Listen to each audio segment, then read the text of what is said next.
Here we go, people. Here we go, people. Here we go. Take it off like a rocket and hoping we can pilot this plane smoothly. You're rocking and rolling on a Wednesday, hump day, number one form, hottest show on the streets, talking your Bama, Crimson Tide, with yours truly, Stephen M. Smith. Touchdown, Alabama Magazine, in my own words. Happy to have all of you guys checking us out on today, SEC Championship Saturday from Atlanta between Bama and Georgia at Mercedes-Benz Stadium. Everybody pumped up, energized, ready for this game. We're bringing the show to you from the Magic City of Birmingham, streaming this to you on YouTube. Speaking of the channel, go ahead right now, give a thumbs up, drop a like on the show, hit that subscribe button. Be sure to subscribe, get your friends to subscribe, turn all of those notifications on, hit that little bell so that way you can get all of your news, notes, alerts, information, entertainment on your favorite program, that being Bama football. We also got you covered here on Facebook and Twitter as well. We got a lot to pop open here this evening. I got a phone call the other day from a good friend of mine, my man, Coach Keith Miller, who scouted out Bryce Young in the 8th grade camp there in California, and Coach Miller was like, Steven, you got to get me on. You got to get me on the show, man. I got so much to talk about in terms of Bryce Young, and there are so many things that the people really don't know about. Got to get me on here to talk Bryce Young. So we're going to have Coach Keith Miller on today a little bit later on in the show, but we want to hear from you tonight. Blow the phone lines up, people, with your passion, with your love, with your enthusiasm for Crimson Tide football. Blow the phone lines up. You can do this by calling 205-448-1358. Number to call in to let your voice be heard on the show. We're going to have fun tonight. 205-448-1358. And one more time, 205-448-1358. The daily super chat goes $75. Daily super chat goal right there. Appreciate all the love from you. We got Jimmy Clay in the house, dropping in that 50-piece, that $50 donation, starting us off right here on the show. Appreciate the love from my man Jimmy Clay. But before we get into topic number one, we're gonna swing this thing over to my man John Ivory, the head honcho with Talk Yo Talk. John, what the folks saying right now? What's going on? Appreciate everybody tuning in. What's going on with y'all? I'm wearing my Selma High School band of blue shirt, supporting my boy Isaac Lanier. He's a band director at Selma High School, so just supporting him today. But what's going on? Thank you for joining in. Let's shout some people out here. We got Anthony in the chat. We got Eric D in the chat. What's going on?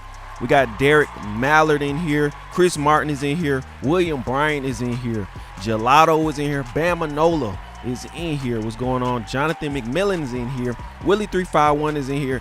Noah is in here. Plow Jogger is in here. Jimmy Clay, Jimmy the Bad Man Clay is in here. Naomi's in here. Chris Martin is in here. Patricia Purdue is in here. Who else we got? We got Nick Saban Jr. is in here. So appreciate everybody tuning in. It's going to be a lit show. I'm going to turn it back to Steven. Absolutely. Appreciate my man John Ivory shouting the people out, reading those comments. Once again, this is your show. You make it your show with your passion, your thoughts, your opinions, your ideas in terms of Crimson Tide football. But now, we're going to get into the first topic here of conversation on this evening. And John, I'm going to reveal my age on the show. I don't care at this point. I'm young. I know I'm young. I'm 28 years old. But with this show here, I'm going to reveal even more of my age. So growing up as a kid, one of my favorite shows on Nickelodeon was called Ned's Declassified School Survival Guide. And so what the show was about, you had Ned and his friends. They had this guide on how to get through middle school, how to get through high school, how to navigate certain stressful situations in school. And the point was, if you follow the guide, if you follow these tips, you are going to dominate school. You're going to be great in school. You are going to be marquee in school. So in honor of that show, we've come up with the ultimate guide for Alabama to beat Georgia in the SEC Championship, because let's be honest, all the national talking heads are picking Georgia. Everybody's saying Georgia's the best team. They're elite. They're complete. They're big time. There's no flaws on Georgia. Everything is riding here on Georgia. It's Kirby Smart's best team. It's a big time team. You've got the betting lines out there. I was looking at FanDuel Sportsbook this morning. The line on the game is 6.5 points in favor of Georgia. The money line is Georgia at -250, and even ESPN has Georgia winning the matchup with 66.6% of the vote. Alabama only getting 34.4%. So everybody's riding Georgia. Everybody going with the Bulldogs right here. So here we go. This is the TDA version of the ultimate guide for Alabama to take down the Dogs and get into this college football playoff here. So offensively and defensively, here we go. Starting this off offensively, the guy to beat Georgia, number one, is going to start with Alabama's offensive line and Doug Marrone. This group has to have a game for the ages. Games are won in the trenches, and Saturday's matchup will be won in the trenches. Georgia's got a group of dudes on that front that will be taken in the NFL draft. And for Alabama, in this game, you're not going to be able to overwhelm or overpower Georgia, but it's got to be able to stalemate the Dogs. It's got to neutralize the Dogs enough, win enough of those one-on-one battles up front to give Bryce Young time to hit big plays on the defensive secondary. So for Alabama in this matchup, doesn't matter what the combination of guys will be on the offensive line, whether it has Seth McLaughlin at center, Chris Owens at right tackle, whether it has Tommy Brown at a guard position. It really doesn't matter what combination of guys will make up this offensive line on Saturday. The key for Doug Marrone, the key to this group is, can it neutralize, can it stalemate the likes of Jordan Davis, N'Kobe Dean, Nolan Smith, Channing Tindall? Can it neutralize these guys, Quay Walker? Can it neutralize these guys enough to where number 9 at quarterback, Bryce Young, can hook up with some big plays on this defensive backfield? If this offensive line can neutralize, Alabama can make this game very interesting and more and better than what the experts anticipate this going in. So number one here, it's got to be the offensive line. Also, now with the offense, you look at the run game for Alabama. The run game's got to have a pulse here. It may not necessarily be dominant. It may not necessarily be marquee. But the run game for the Tide has to have enough of a pulse to make Georgia respect it, to make Georgia have to account for it. And you look at the backs here with Brian Robinson, Trey Sanders, and your emergency guys, Demore Kennedy and Christian Leary. Now, Brian Robinson suffered a lower body muscle pull in last week's game, the Iron Bowl against Auburn. He was seen kind of grabbing his hamstring in that matchup. Now, he's been going through practice throughout the week. Some people have been telling me that he could be doubtful in this game. I still think he plays, but he could very much so be doubtful in this matchup against Georgia. If in the event that Brian Robinson does not play, then you look at more of Trey Sanders as your one lone scholarship running back in action there against the Bulldogs with your two emergency guys. But the big thing here in terms of the run game is going to be, if Alabama's going to run this football, you're not going to be able to get it in the teeth of the Georgia defense. You got to run some zone stretch plays outside, off the left side, off of Javion Cohen and Evan Neal. You got to run some zone stretch. You got to run some counter pull plays where you're pulling the guards, Cohen, Emil Ekiyor, throwing kick out blocks, blasting those holes for your running backs. Now, both of those two guys, Ekiyor and Cohen, may not be the best pass blocking guys, but in terms of run blocking, they are good run blockers. They can get their hands on guys, put them into the ground, pull around, throw kick out counter blocks, getting that run game going just enough to make Georgia respect that side there, that element of Alabama's game. The Crimson Tide going to have to run some misdirection here in this game, in the run game. Also, got to be able to have unbalanced line. Anything it can do in the run game to offset Georgia, to keep Georgia guessing, to not have Georgia comfortable back there playing defensively. Anything you can do to disrupt the timing and the tempo of Georgia's defense where the run game is concerned, you got to take advantage of that if you're Alabama. Continuing with the offense here, this goes to Bill O'Brien and the skill guys. Bill O'Brien with Bryce Young, with Cameron Latou, Jaleel Billingsley, Jamison Williams, John Mechie, Slade Bolden, all of these guys offensively, you got to get the ball in the hands of the playmakers. Just like you got to run screens in the running game to get the run game going, running screens to these backs to beat those blitz type moves that Georgia will have on display. It's the same thing here. Got to run screens with these receivers, screens with tight ends. Georgia is a north-south defense, right? For Alabama, you got to get that thing moving east-west, catch them off guard, block them. But get that thing going east-west instead of north-south, which is what the Dogs want to do here in this matchup. And whether Alabama goes with play action, whether it goes with bootlegs, whether it goes with having Bryce Young extend plays, the play calling of Bill O'Brien, it's got to get the ball into the hands of the playmakers. And the playmakers have got to catch this ball. Like John Mechie, Jamison Williams, Jaleel Billingsley, Cameron Latou, Slade Bolden, they've got to catch the ball.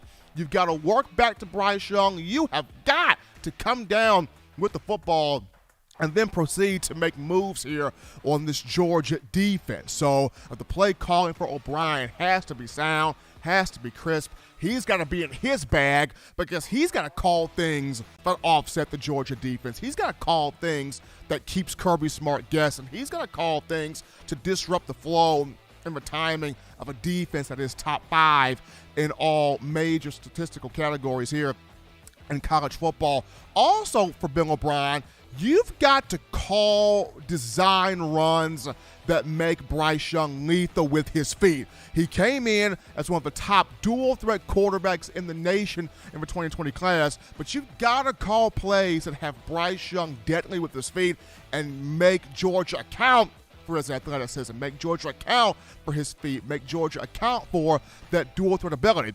Last but not least offensively, you got to use Jalen Milroe in this game. And I've said this before, any advantage that you think could be an advantage, you got to use it. Anything that you think could give yourself an edge over the competition, you got to use it. Anything that you feel like could put us over the top, and using Jalen Milroe's skill set in design runs, in RPOs, in him being able to check into run and pass plays, because he's got a big arm also, you got to get that on the field. You got to use that. The aim of the game is Georgia's defense can't be comfortable. If Georgia's defense is comfortable, they're going to be wreaking havoc. They're going to be wrecking havoc the whole game. You cannot have the Dogs comfortable on defense. You got to throw multiple things, numerous things at Georgia to have it going. What in the world are we supposed to expect? What in the world are we supposed to do? What in the world is going on? You got to offset that defense. But as we look at the Alabama defense, the one thing that it has to do, simple for the Bama defense, make Stetson Bennett's day a living nightmare. Make Stetson Bennett's day, his performance on the field, a living nightmare. You got to come after this man and hit him. His legs, he is lethal with his legs. He loves to run. He makes winning plays on the field.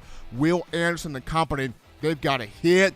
They got to make Bennett beat them throwing over the top, but under pressure and under duress, throwing over the top. And whether for Pete Golding, whether this be corner blitzes, safety blitzes, blitzing linebackers into the A-gap, twist stunts of a defensive line, whatever it has to do, Golding's got to let it loose and get creative here with these blitzes. You cannot have Stetson Bennett comfortable in the pocket. He's got to be under duress all game long. I want one of two things here from this defense. I want this defense to either look like the 2015 Bama defense in the Cotton Bowl, where it had Connor Cook of Michigan State going, what the heck do you want me to do? They're everywhere. What do you want me to do here? Or the 2013 defense against LSU that had Zach Mettenberger literally crawling off the field in pain. They had Zach crawling off the field in so much discomfort because of all the pressure that it got to. Mettenberger, but that's just the ultimate guy there I have in terms of Alabama beating Georgia and what it would take to knock out the Bulldogs here in the SEC championship game. But we're going to go to a break right here on the show, folks. Don't touch that dial, just getting started. When we get back, we go on the phone lines to take your calls, your thoughts, your tweets, your chats, your conversations. They're coming after this. You're watching In My Own Words with Stephen M. Smith, brought to you by We Own the Fourth Quarter. Get your four-finger bling necklace today by visiting weownthefourthquarter.com. Throw them foes up. 9 players have teamed up and released the Alabama Team Paper, which is a video yearbook they've put out for sale direct to fans. Now, for the first time, small dollar purchases from the fans can support the players as a group as well as a great cause, because $1 of every subscription payment is donated to the Boys and Girls Club of America. Be a 5-star fan base and support your team and a great cause with Team Paper. Check it out at teampaper.com/Alabama. Remember the taste of Grandma's delicious sweets? Emily's Heirloom Pound Cakes brings back those precious memories with just one bite. Each cake made from scratch. They make the perfect dessert to share with family and friends for any occasion, and ordering is easy. Visit emily'sheirloompoundcakes.com. Click the online store and shop. Then pick up your fresh cake at the kitchen in downtown Homewood. Order yours online at emily'sheirloompoundcakes.com. Emily's Heirloom Pound Cakes, making memories from scratch. And we are back in here, folks. We're back into the action from the break on a Wednesday, hump day, number 1 form for your Crimson Tide football news. In my own words, yours truly, Stephen Smith. Touchdown Alabama Magazine. Got some super chats to get to right now, and we start this off with George Stokes. George Stokes, that $4.99 in the super chats. Appreciate that from him.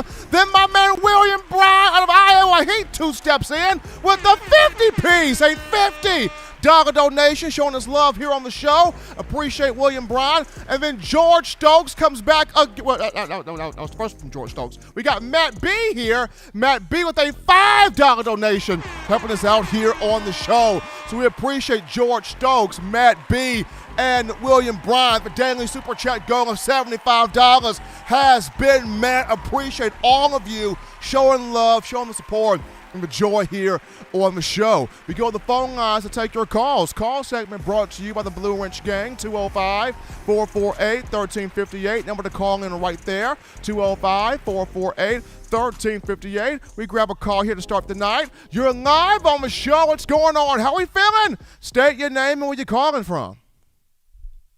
Stephen M., this is Tide Man checking in from Jackson, Mississippi. Good Tide evening. Man, what's going on, brother? Man, let me tell you, I'm still enjoying that Iron Bowl. So I know we're turning our attention to the SEC championship. I wish we'd actually had another week to get ready for it and let's savor the Iron Bowl a little bit longer. But that's one we're all going to savor for years to come. So let's all remember that.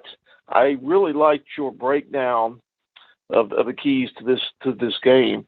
And one thing that I wanted to ask you about, or a couple things I wanted to ask you about is, you think that maybe Nick Saban has been keeping some things in his back pocket throughout the season, just holding things, keeping it close to the vest until we play Georgia. Like things like Milroe in the Wildcat formation, things like that, jet sweeps with and I can't even believe that I'm saying that I want to see a jet sweep, because Lane Kiffin used to drive me up the wall with the jet sweeps. But, every now and then, Bill O'Brien, listen, jet sweep with Jameson Williams a couple times a game ain't going to hurt, because what you were talking about is exactly right. We're going to have to stretch the edges, put stress on the edges, try to spread Georgia's defense out a little bit so we can have a little bit of success in the running game, because I don't think we need to have a whole lot of success. But if we can have some modicum of success running the football, that's going to loosen the defense up just enough to give Bryce the opportunities that he needs to make the plays that we know that he and our receivers can make. But my question is, if we haven't seen Jalen Milroe yet, if we didn't see any of these plays or any of these things in the Iron Bowl when our backs are up against the wall, I'm like, what in the world are we waiting for? Maybe it will happen. Maybe we will see it Saturday. But one thing I'm concerned about is I don't want Jalen. Right now, I'm actually scared Jalen Milroe is going to enter the transfer portal. I mean, you've been talking him up since he was being recruited. And my goodness, if we haven't used him all year in any shape, form, or fashion, I wouldn't blame the kid if he did enter the transfer portal. So that's another thing that I want to get your thoughts on. But you're exactly right about Bryce using his legs. Look, this is the last meaningful game of the season, potentially, because if we lose, we'll go to the bowl game, fine. But, this is really the last meaningful game of the season. It's win or go home, basically. So now throw caution to the wind. Tell Bryce, run. You see some daylight, run. Take off, run. Yeah, slide, get down when you can, but use your legs every opportunity that you have. I agree with you 100% on that. Maybe let's see a flea flick or two. The other thing is Nick Saban. We know he does have a reputation for pulling out some onside kicks, like he did against Clemson in the national championship. I don't think many people remember the national championship against Texas. Early in the first quarter, he pulled a fake punt. It didn't work, but he tried it.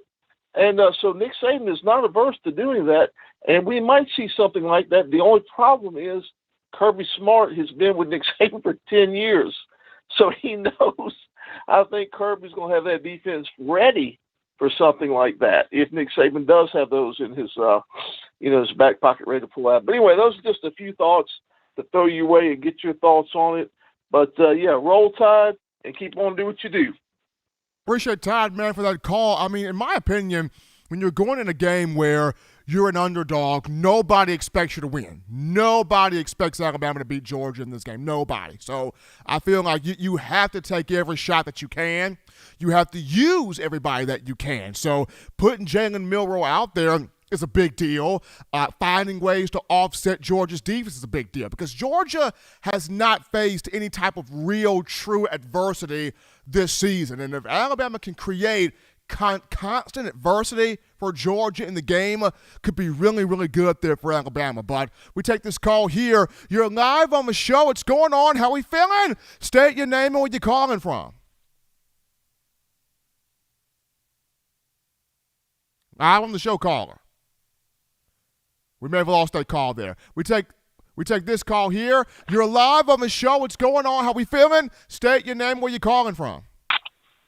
What's good, man? It's Senator Hines, a.k.a. Coach Snoop. What's good, bro? Good, doing good, my man. How we feeling? What's going on?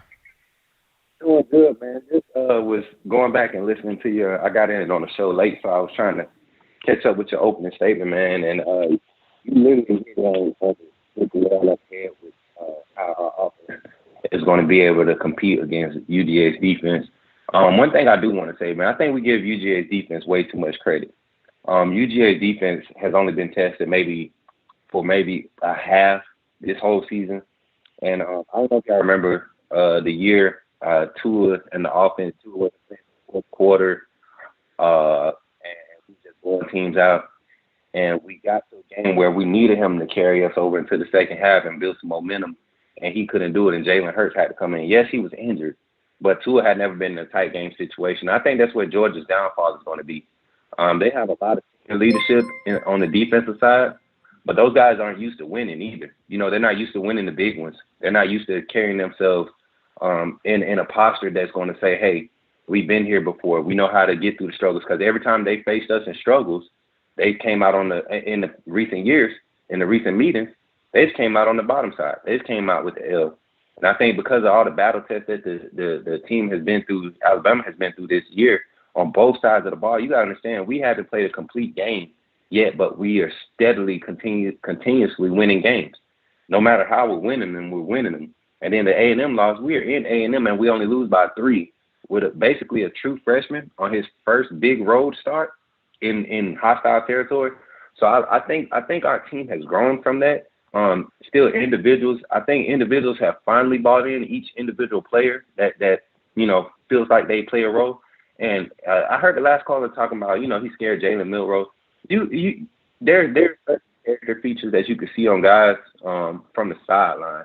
and Milrow, guys like Shane Lee, those guys they're bought into the program. They're there to do their job, get their education, maximize what they can do for the team. And when that number is called, they're always ready. Those are the type of guys that stick around, for 5 years, like Brian Robinson. And when it's their time, they're not a bust because they've actually put in their time. They put in their work. So I don't see any of that being an issue. I will say this, though, Stephen, and I know a lot of people ask for Ajayi Hall. Yeah, he had that hype from, like, Julio, but Ajayi Hall doesn't have that determination and that grit that I believe Coach Saban and the rest of the staff wants to see from him. I was looking at the film from the practice film, which I like to look at Georgia stuff, and his energy, there's no energy. Same thing Coach Saban said about the just going through the motions. You can't do that at Alabama. And if he continues to do it, if he just want to cruise through the season, keep his head low, and then make a decision to transfer, so be it. We got another 5-star coming in that's going to be ready to step in and compete. The college football has made it college football a business with allowing players to be paid for their likeness and their image. So you got to be able to get up and go to work. And yes, that's a hard adjustment to ask for a teenager to do, but it's life. And I believe Alabama, like other universities, put that first when they're talking to their players. Hey, this is your job. You're working. A lot of you are working to try to do this at the next level. So you got to take it. So with this Georgia game coming up, we're going to see the level of focus that we've been wanting to see. I honestly believe, guys, that a lot of Alabama fans are going to be shocked at how well we handle this game. I believe a lot of these Alabama fans are just, hey, whatever, it's Georgia. We're going to get drugs, all this bull crap. But honestly, Steven, I feel like this is the game. I've never seen a team so locked in. I mean, all the games we struggled, but those guys that had to come in and make plays and fill in, they made plays, man. These guys are locked in. We're like I said, against A&M, I said opportunities are going to present themselves, and we're going to see a lot of young guys that's been ready, been working. They're going to come out, and we're going to actually take a step up. So I think we should just enjoy the ride, Stephen. And like I said, I honestly believe this is going to be a lopsided game in our favor. I feel like it is. The first quarter, if we can establish tempo on the offensive side and force Stetson in that offense in the 2 back-to-back, 3 and up, this is a game, man. I'm talking about an easy game for us. And I just don't know, Stephen. I guess it's talent and everything. I guess it's just being under Coach Saban. I just feel it. Like the last caller said, he always keeps something in that back pocket. But yeah, man, stay tuned, man. Hey, TD, I love what y'all doing as always. Stephen, Justin, John, all y'all guys, Benny, all you guys, I love you guys. Coach Smoot, Roll Tide, Blue Ridge Gang, I love y'all. I'm out. Senator Hines giving us his words, his thoughts here on a Wednesday hump day. We continue with calls. You are live on the show. What's going on? How are we feeling? State your name and where you're calling from. What's up, Stephen? This is Jonathan from Birmingham. 2 questions for you. The first one, first 2 callers, man, great takes from both of you guys. Had a lot of really cool thoughts from you guys. My first question is, we've had some issues with tight ends in the past couple of years, it seems. Well, past several years, it seems like. We had Weidemeyer with A&M, and, now we've got Brock Bowers, and that guy is good, and we've had some problems. Christian Harris has had some struggles with those guys, with being able to hang on to those guys. And so I was wondering, do you think that we're going to have to play a different kind of defense? There's going to be a lot of running from Georgia, so we're going to have to put them in the box. But when it comes down to Bowers, being on the end like that, do you foresee a different, maybe not a different defense, but maybe obviously not a different defensive scheme, but do you see some different calls going since he is Georgia's leading receiver? And my second question is, when we have had issues on the O-line, it seemed like it took a while for Bill O'Brien to understand, hey, I've got to get the ball out of his hands quick and start throwing fast. Do you foresee us maybe popping some screens to the running backs? And if you do you think we'll have success? And then the second part of my second question is, if Brian Robinson can't go, and then we're gonna, we'll have Trey Sanders, who do you think is the next guy? I mean, I know we have DeMoy Kennedy, but in your opinion, who do you think will be that next guy to step up for running back? Appreciate that call right there. So I'm gonna go with the two bottom questions here first. So going into the one on, I think he was talking about the offensive line. I think the offensive line, you're gonna have to be able to stalemate Georgia's defensive front. You're going to have to stalemate Georgia's defensive front. You're not going to be able to overwhelm them. But if you can win some one-on-one matchups and create some semblance of a run game, that's going to be really critical right there. As far as the running back room, if Brian Robinson cannot go, I think he will push to do so, but if he cannot go, behind Trey Sanders, Christian Leary, keep your eyes on Christian Leary as well as DeMoy Kennedy. Both of those guys will get a chance. Bama's going to have to hit some screens in this game. You got to have this defense go east and west. Georgia wants to go north and south and attack. You got to have it go east and west. And then as far as the defense is concerned, I think this defense has a chance to go out there and do something really, really big here against Georgia. We appreciate that call right there. Bill from New York, that $5 donation, helping us out here on the show. My man, Big Bill, giving us love here. We continue with phone calls. You're live on the show. Well, no phone calls. We never had a phone call there. We're going to go to a topic right here. Appreciate John Ivory for keeping me there on schedule. The topic here is actually, Lincoln Riley. This is crazy. Maybe I'm in the wrong profession because these coaches are getting money out the sky right now. So Lincoln Riley goes to USC. He leaves Oklahoma, takes the USC job. Now, the contract has not been confirmed, but the contract estimated details are jaw-dropping. When you look at $110 million in the contract, you look at USC is buying both of Riley's homes in Oklahoma. They're actually going to buy him a $6 million home in LA. USC is providing him with 24/7 unlimited jet access or private jet access for family purposes also. So USC is laying the whole red carpet out here for Lincoln Riley. And this provides the question of, does this put any immense added pressure on the University of Alabama, Greg Byrne as the AD, the Board of Trustees, the Paul Bear Bryant Foundation, the boosters? Does this put any added pressure on those guys to make sure that Nick Saban, Miss Terry, the family, not only living comfortably, but bumping up Nick Saban to make sure he remains as a number one paid coach here in college football? Because anytime a coach gets more money than Coach Saban, U.S. fans go, oh, heck no, ain't no way this guy should be making more than Nick Saban. We have the Nick Saban. Greg Byrne, where the Brinks truck at? Back the money up, back it up.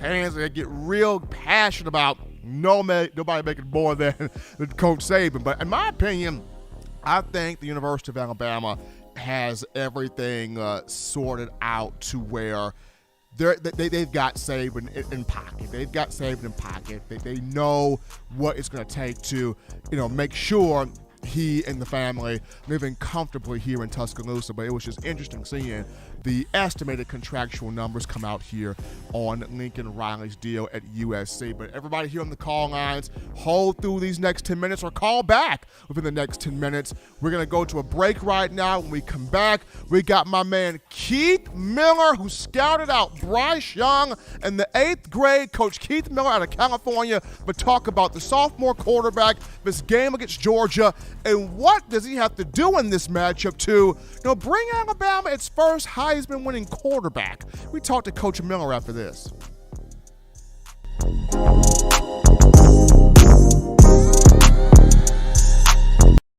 You know what we do at the start of the fourth quarter. We throw them foes up. But now you don't have to wait until the fourth quarter. Get your 4-finger bling necklace at weownthefourthquarter.com. It's the first and only logo that captures the essence of all Crimson Tide players and fans as we represent the legendary Alabama football fourth quarter dominance. Get your 4-finger bling necklace right now at weownthefourthquarter.com. Get yours today and stun on them haters.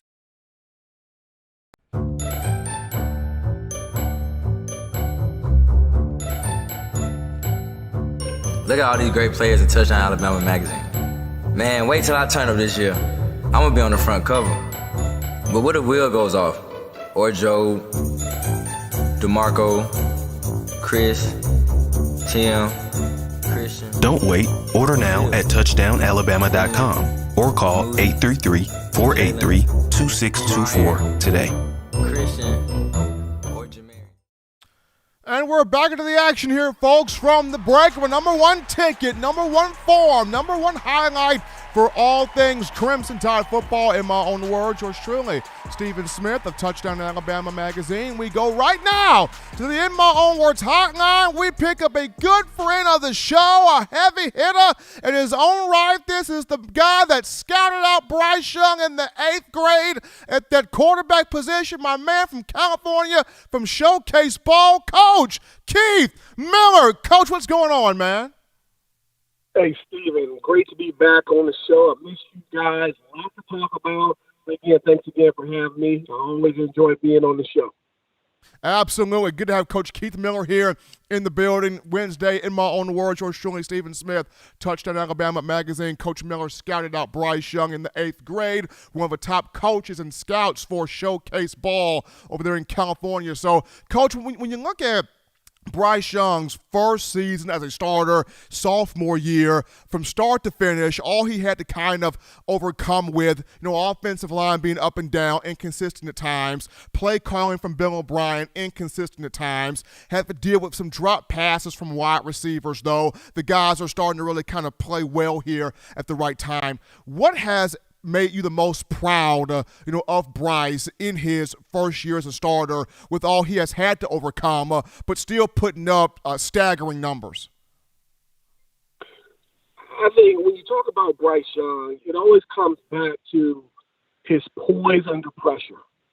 It doesn't matter what level of football you play, what level of sports you play. Whenever you see a young man or woman who's poised under pressure, who doesn't get rattled, and seems to always come through when you need them the most, I think that's always to be acknowledged and to be commended. And in those aspects, Bryce Young has been elite so far in his sophomore season, and I think there's more to come. Absolutely. We got Coach Keith Miller here on the phone lines, joining us talking Bryce Young here on In My Own Words. Coach Miller, the top coach, one of the top coaches and scouts here, showcaseball.com. So, Coach, this week, Bryce Young has talked about he's excited for this challenge. You're going up against number one defense in college football, that being the Georgia Bulldogs. They're in the top 5 in every major statistical defensive category. But, here is a Georgia defense that has not seen a quarterback quite like Bryce Young and what he can do with the ball in his hands. What do you expect to see from him against a Georgia defense that will throw a lot at him? I can tell you this right now. Bryce Young will be at the top of his game come Saturday in Atlanta for the SEC championship game. He'll be at the top of his game. This is a young man that has elite focus, an unbelievable desire to win, and tremendous grit and determination when you talk about preparation and performance. So you're going to get the top of the top with Bryce Young come Saturday in Atlanta. But here's the deal. I've seen him in this predicament before. When he was a junior in high school, his modern-day high school team that he had just transferred to a few months prior, they played in the championship versus a St. John Bosco team that was loaded. They were a more talented team than modern day. They were big, they were fast, they were physical, led by DJ Uiagalelei, who was the junior quarterback of the Bosco Braves. Bryce's team, they were the underdog. No one gave them a chance. And he played one of the most masterful floor games you will ever see a quarterback play. He controlled the tempo of the game. He used his legs to keep the chains moving. He made timely throws to Mike Martinez in the middle of the field. And they, meaning modern day, ended up shocking the world and beating Bosco in the CIF Division Championship. And I can smell what The Rock is cooking, and I think he's cooking up something very similar for the Georgia Bulldogs. We got Coach Keith Miller here on the phone lines. Coach Miller, one of the top coaches, scouts at showcaseball.com, talking about one Bryce Young, an individual that he scouted out in the 8th grade coming out of California. Coach, This matchup is big because you got the Heisman Trophy, on the line here. C.J. Stroud of Ohio State, the Buckeyes took a loss there to Michigan. So you got a Bryce Young. He goes out there, shreds this Georgia defense. Not only is Alabama going to be in the college football playoff, but that Heisman Trophy will be in Bryce Young's hands coming back to Tuscaloosa. What type of numbers do you expect him to put up here against this defense on Saturday? I'm not sure if it's going to be about numbers, Sia. I really don't think it's going to be about big numbers for him. What I think it's going to be about is really about just controlling the tempo of the game. When I saw him last in this predicament, he ran that play clock down under 5 seconds every snap.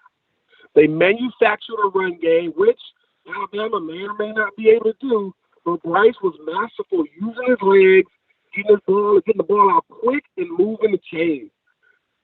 He understands how to win with what he has versus what he's up against.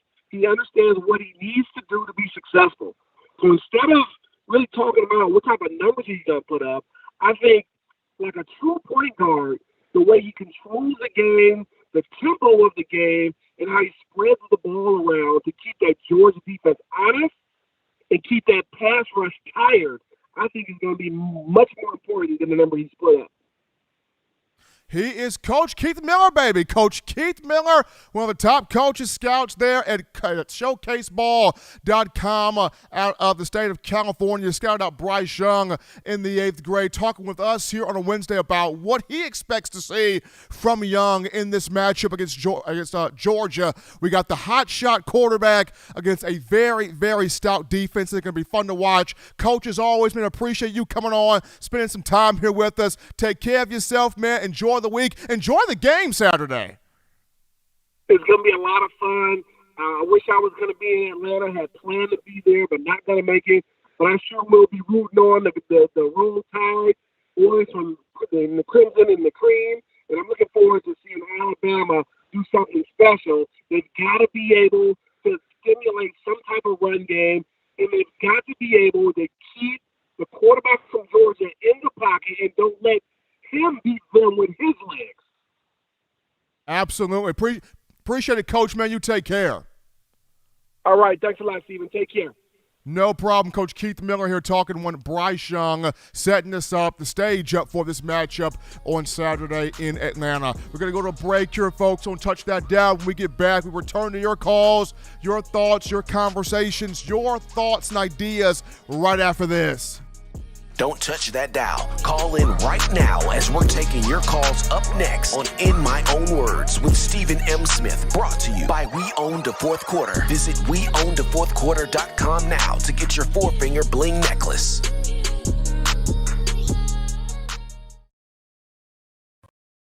What's up, ladies and gentlemen? This is Munston, All-SEC linebacker and 1999 SEC champion. You are listening to In My Own Words, brought to you by Touchdown Alabama Magazine. Roll Tide. Every sports fan deserves the proper representation. Whitwell Sports introduces to you the Title Towel. Wave that Title Towel in the air like you just don't care in support of Nick Saban and the Alabama Crimson Tide. Only $9.99 and it lasts a lifetime. Head on over to whitwellsports.com and get your Title Towel today. Touchdown Alabama Magazine is Alabama football's premier publication. A subscription to Touchdown Alabama Magazine is the perfect gift for any Alabama fan. For exclusive news and information, recruiting updates, a free annual print magazine, and more, go to touchdownalabama.com and click join. Only $7.95 per month or pay $74.95 for a full year subscription. That's a yearly saving of $20. Go to touchdownalabama.com today and roll Tide. Thank you for tuning in. Show your support right now by clicking that like button. If you haven't subscribed, hit the subscribe button now and enable all notifications to make sure you don't ever miss any of the best Alabama football news, notes, and information right here on Touchdown Alabama. Rocking and rolling back in from the break of a #1 ticket here for Bama. Football news in my own words, yours truly, Stephen Smith. Touchdown, Alabama Magazine. Appreciate you guys checking us out on today. We got to shout out Randy Pate with that $4.99 in the Super Chats. Appreciate the love there from Randy Pate. Showing love here on the show. We go to the phone lines right now to take your calls. Call statement brought to you by the Blue Ridge Gang. That number 205-448-1358. Number to call in right there, 205-448-1358. We grab this call. You're live on the show tonight. What's going on? How we feeling? State your name and where you calling from. What's going on, man? Man, what's going on? Look, man, how you doing, bro? Doing fantastic, brother. Doing good. Man, let me say this because I know you got calls. I want to talk about Nick Saban and his rant at the press conference. I thank Nick Saban. He's not just a head football coach. He's a pillar in the community. He helped with school drives, Nick kids. When the tornado came through, Nick Saban was there. He had his football players out there helping the people that was less fortunate. So if Nick Saban don't win it all this year, I'm satisfied with that. Georgia got a good team. No problem. But I feel like that Nick Saban have done enough to get a couple of, hey, the team just wasn't that good this year. They wasn't good enough than the other team. And that's fine. We've been through it. We lost LSU. We done lost championship games. But Nick Saban always make adjustments and come back. Now, all this money they don't gave to Lincoln Riley, $110 million. And in the next 3 or 4 years, you'll be trying to figure out how to get all that back. And then, all of a sudden, Sarkisian wants to jump ship. Oh, they were down there excited down there in Texas. Sarkisian. And they ain't even going to a bowl game. So, you get this man all that money, and this man, you'll be looking to get all that money back in the next 4 years. Boy, did I enjoy the Alabama and Auburn game. Yeah, I was on the floor, standing up, on the floor, sitting in the chair. I just couldn't be still. But I knew as long as it was a couple of seconds on the clock, we had a chance. Oh, Auburn fans, I know you feel bad, but you can't do nothing about it. You know why? Because you're over there and I'm over here. Y'all thought y'all had it, didn't you? Oh, man, it was all down on Toomer's Corner, throwing toilet paper on that tree. Well, guess what? You got to stop doing that because in another 8 to 10 months, toilet paper is going to be $45 for a 4-pack. And then only when you realize that I ain't got no more toilet paper and I can't afford it none, I know where some at. I'm going to go right down to Toomer's Corner. And it's going to be gone. And you know who's going to be don't got it? The person that don't like Alabama or Auburn. So stop throwing away your toilet paper. You're going to need that soon. So let me just say this. Go, Bama, go. Nobody's giving us a chance, just like we gave my daddy a chance. When he went up in that attic, we said, Daddy, don't go up there messing with them squirrels and the raccoons up in that attic. No. And then we heard all that running. And when he came down, he had nothing but his Stacey Adams shoes on. And then my mama asked him, did you get the raccoon? I said, Mama, look at it. What you think? Well, I need somebody to go up there. I said, Mama, I'll do anything you want me to do. I love it. But I ain't messing with the raccoon and the squirrels. I ain't doing it, Mama. Can't do it. You can go ahead and drown me, give me a whooping. I don't care. And that's all I got to say. Bama, go, roll, tide, roll. We're going to follow this thing all the way out. And Nick Saban, you don't have to worry about netting, coach. We got your back. Win, lose, or draw. And that's all I got to say, baby. Appreciate Uncle Charles there for that call on a Wednesday. We continue with calls right now. You're live on the show. What's going on? How we feeling? State your name and where you calling from. Hey, this is Robert from Mobile. Rob, what's going on, man? I sure hate to follow Uncle Charles. That's not fair. Hey, I agree with Uncle Charles on the first comment. About the we don't have to win the championship this year for it to be a successful season. I think it's already a successful season. That game against Auburn, that was a classic. We overcame the voodoo dolls and the witch doctor, and we're gonna give them another whooping next year. In fact, I don't think we're gonna lose to Auburn for the rest of Nick Saban's tenure. I think we'll beat them for the rest of. Along with Nick Saban's there, we're gonna beat Auburn every year from now on. We've overcome the curse. But yeah, this game against Georgia. If it's season of the up in the championship, it's still a good season. That's gonna be my attitude now. 11-1. That's outstanding for a rebuilding year. Let's face it, this is a rebuilding year, and it's outstanding. Not many teams can do that. So it doesn't have to result in a national championship. In all likelihood, it will not. I disagree with Senator Hines on one thing. Georgia is not overrated. They are the best team in college football. They deserve that title because they've shown consistent play. And that doesn't mean you can't lose as the best team in college football. Alabama wasn't overrated when we lost to Clemson at either time. We're just as good as everybody thought. We just had a bad day that day. And the same thing can happen to Georgia. Alabama may beat them, and Georgia can have a bad day, and Alabama could beat them. That doesn't make Georgia not still the best team. Just one of the best team that day. But they're not overrated. They are deserving of all the accolades and the looking like the beast. Because somebody has to be the beast in the season. It's usually Alabama. Well, this year is Georgia. And, they're the beast that we have to overcome if we can do it. There's a good chance we probably won't do it. With Brian Robinson hurt, the offensive line playing like it's playing. Bryce Young can have a Herculean effort to try to, keep us in the game. But if it comes up short, hey, guys, it's still been a great season.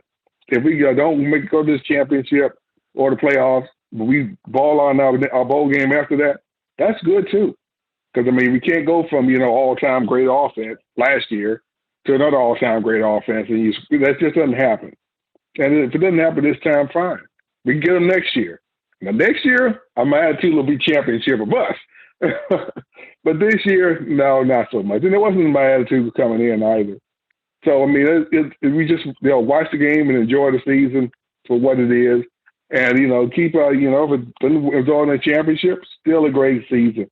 And if Bryce can really pull out the Heisman, regardless of whether he wins or not, we win or not, that makes it an even better season. And he can have a chance to repeat next year when we will be back to being the juggernaut and the big dog in college football again. Now, I'll be looking for that next year. So, like I said, I still think it's been a great season, regardless of how the game goes out on Saturday. Great talking with you, man. Absolutely, Robert from Mobile. His thoughts there on the show. Continuing with calls, we grab this when you're live on the show on a Wednesday. What's going on? How we feeling? State your name and where you calling from. Hi, Stephen Bill from New York. My man, Bill, what's going on? Okay, I want to address two things that you said first, then I'll get to my quick points. As far as you were talking about, pressure to give Coach Saban a raise, I'm saying, oh, yes, of course. It's happening, it happened with this guy coming to LSU. We'll save that for another show. That's ridiculous. But what I'm saying is Riley's a smart guy because he went to USC at the perfect time. Texas is having a problem, the players are getting recruited by us. They're getting recruited by Oklahoma. They did well in Texas. But with Texas coming to the SEC, they're probably going to be a little bit like A&M. They're probably going to get better because the kids will be playing in a better conference. And Riley took his behind out of there and got all that money. And he's probably going to build just about the same thing that he had at Oklahoma, a team that got slapped around by us despite having, Murray at quarterback. Please. All right. And the other thing that you said is as far as Bryce running the ball, I agree. And, I haven't been wanting him to. I'll admit that because I wanted to save the guy. I don't really think that we have a quarterback behind him. Well, let's say earlier in the season that could have taken us to the places he has. But now, look, it's on the line. So, yeah, I wouldn't mind seeing him running the ball. Now, here's what I wanted to bring up about the offense. I'm only going to talk offense this week. This is cool. I think that I want to see Milroe in the Wildcat. And I'm predicting, I'm going to say it right now, he's going to throw a touchdown pass out of the Wildcat. Not just run. I'd like to see him do it a couple of times, and I think he's going to find an open receiver, hit him for a touchdown. Another thing is Billingsley. Look, we've been disappointed by him all year, but if you look back in the playoffs last year and the late games, he really did come through. And what I did notice he's doing is he's starting to throw his head into people. He's blocking now, and that's a good sign. And I think he's going to get open and do some damage. And now, not to be too controversial, but as far as Sanders at running back, look, I got all the respect in the world for B-Rob, Been watching him since his first carry on the Tide, but Sanders has a quicker first step. And I don't know how it's going to be tough to hold these Georgia linemen, meaning block them, for a long period of time. It's good to have a guy that can squirt through the line, and I think Sanders is capable of that. Plus, he's got some strength. And that's all I got, Stephen, except to tell you that your show gets better virtually every show. Every single show, it's getting better. And I want to personally thank you. And I wish you'd kind of address the points I made if you could. All right? Absolutely. Appreciate Bill from New York there for that call. So the point on Jaleel Billingsley, I agree with. He is blocking. If you turn on the tape now, you see him engaged. You see when he doesn't have the ball, he's finding somebody to block, and he finishes those blocks. And that catches Nick Saban's attention. So that's huge there for Jaleel, especially at the start of the season. He and Coach Saban a little bit at odds, butting heads about off-field stuff, and he was in the doghouse for a period of time there. But ever since coming out, no, he probably hasn't been targeted the way he would like to. And yes, he suffered from dropping some passes as well. But we are seeing he is blocking. He is being a willing blocker. And Saban rewards you for that. Also, going back to the Iron Bowl, he made the big catch on 4th down in the 4th quarter on that final drive of 97 yards and 12 plays, setting up the touchdown pass to Ja'Cory Brooks. So we are seeing some growth there from Jaleel Billingsley. And then the last point there on Brian Robinson and Trey Sanders, I like B-Rob. He's had a good year, a 1,000-yard season, the 12th 1,000-yard season by back in the Nick Saban era. However, Trey Sanders is the more naturally gifted back on the roster, and you have to get him the football, whether it's in the run, whether it's in the passing game. Anything to offset this defense you're going to face, you got to have it on the field. You got to have Trey Sanders on the field in some shape, form, or capacity. We grab this call here. You're live on the show on a Wednesday. What's going on? How we feeling? State your name, where you calling from. What's going on, Steven? It's Elijah from Dirty Jersey. How you feeling tonight? Doing great, Elijah. Doing great, my man. How you feeling? Man, I'm doing okay. Man, I just got a couple things to say. Then I got to ask you a question to see how you feel about this.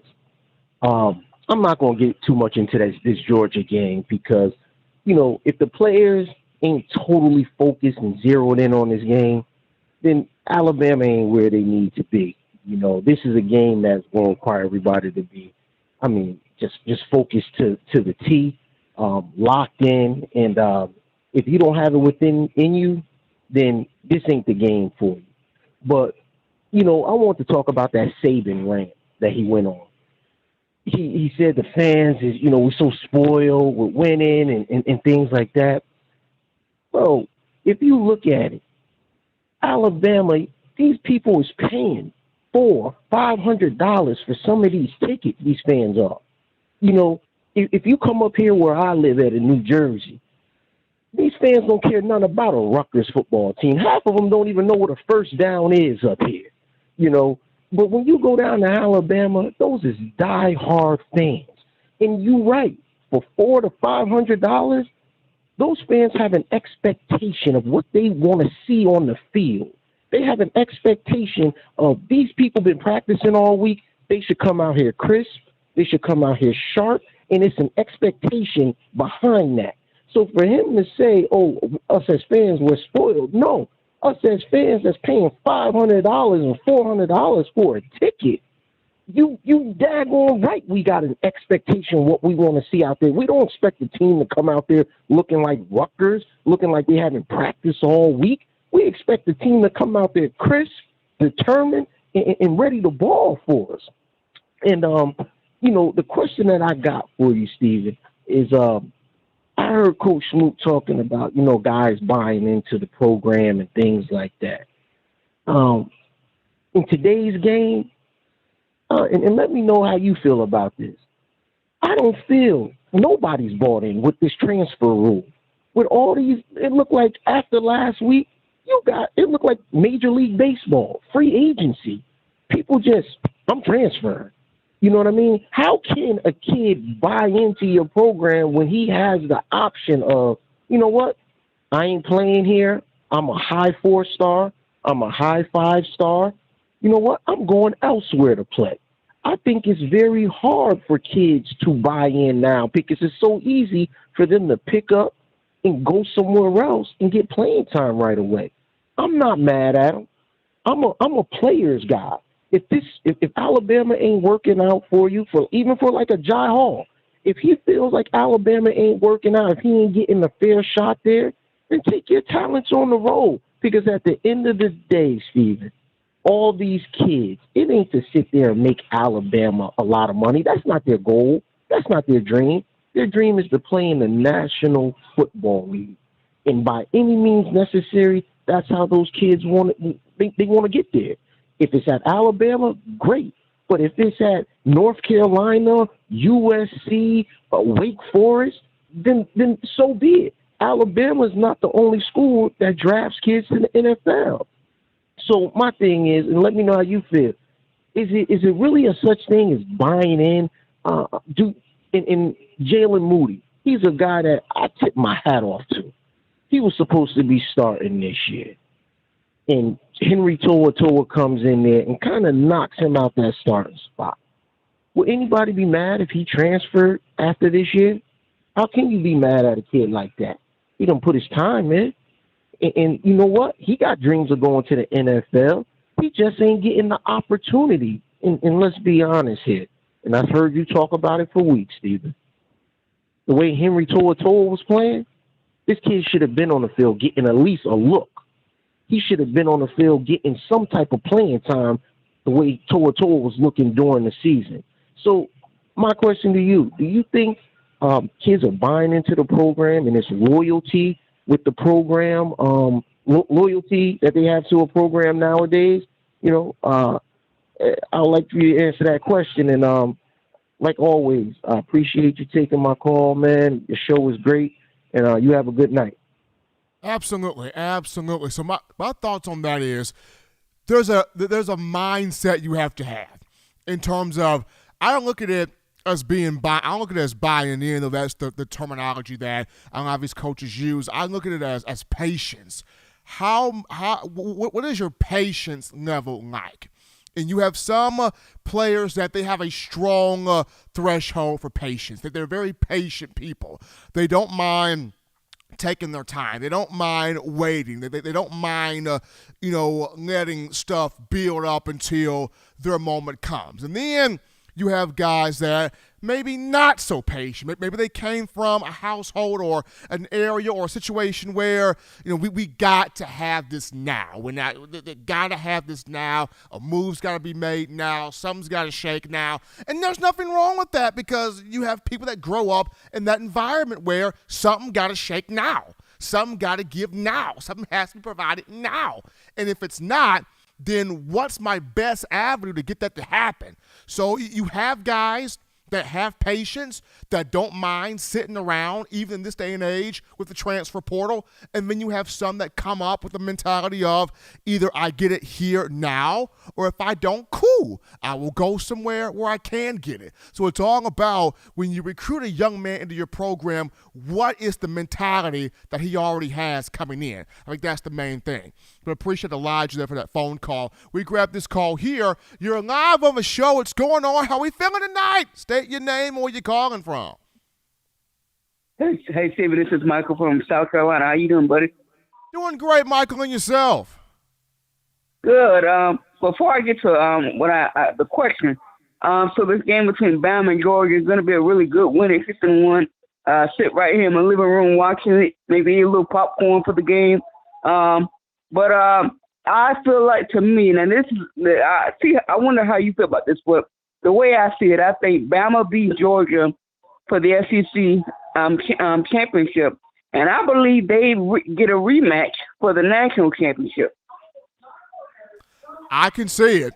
I can really see it, and I think that's how the College Football Playoff Committee, the television ratings, the revenue, I think that's what all of the national pundits want to see happen. They want to see, okay, if Bama beats Georgia with one loss, we're going to the college football playoff, could we get a rematch here of that game? Because it's all about the dollar at the end of the day for a lot of these television networks. I think that's what the CFP wants anyway. And my last question is, we've seen Jacory Brooks in the game against Auburn show up in that big touchdown there. Will we see more Jacory Brooks and Kershawn Holden and Javon Baker, JoJo Earl, those guys? I think you can see more of Jacory Brooks. He's a bigger receiver, bigger body guy, smooth guy, really good route runner. You can see more of him. I think we see more of Holden out there. I thought we would see more of him coming down the stretch, especially after earlier in the season he was putting together some good games. Now, JoJo Earl, after he's had a little injury there against New Mexico State, Coach Saban said he would be out about 2 to 3 weeks. He could potentially play against Georgia.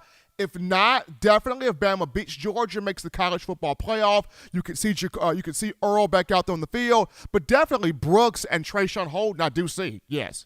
But appreciate Michael from South Carolina there for that call there on the show. We grab this call here. You're live on the show. What's going on? How we feeling? State your name and where you calling from. Steve, what's up with you, man?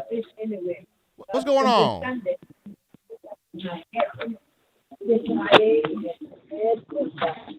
going on, caller? Can't hear you there. You got to go echo in the background. Yes, ma'am. Yes, ma'am. Lost that caller there, unfortunately. We take this call here. You're live on the show. What's going on? State your name and where you calling from. Hey, what's going on, Steven, man? This is Lo from Atlanta, man. Meant to call you Monday, man. Missed the show, but I did go back and, watch it, of course, man. Great show as always. Appreciate you for having me on, my man. First thing I want to say, I want to talk a little bit about the Auburn game, just a little bit.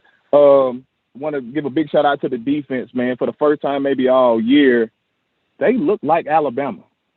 I mean, they legitimately, I mean, we've had good games at defense this year, but I think it was the physicality and you can really see the emotion in the players. Like, they played with some pride. They played with some heart. I mean, I was seeing guys hit out there. I was extremely proud of the defense. Goal line, I mean, definitely was atrocious. It is what it is at this point of the season. Now, this is what I will say. I love B-Rob. I hope he's good. I hope he can play. He has to put more wiggle in his game. You can't just run north and south. That's why he can't pick up 3rd and 1s and 4th and 1s.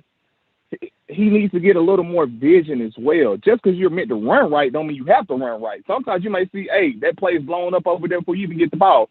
I'm going left. You know what I'm saying? So, yeah, I think we need to kind of improve on that. Somebody probably need to talk to the back.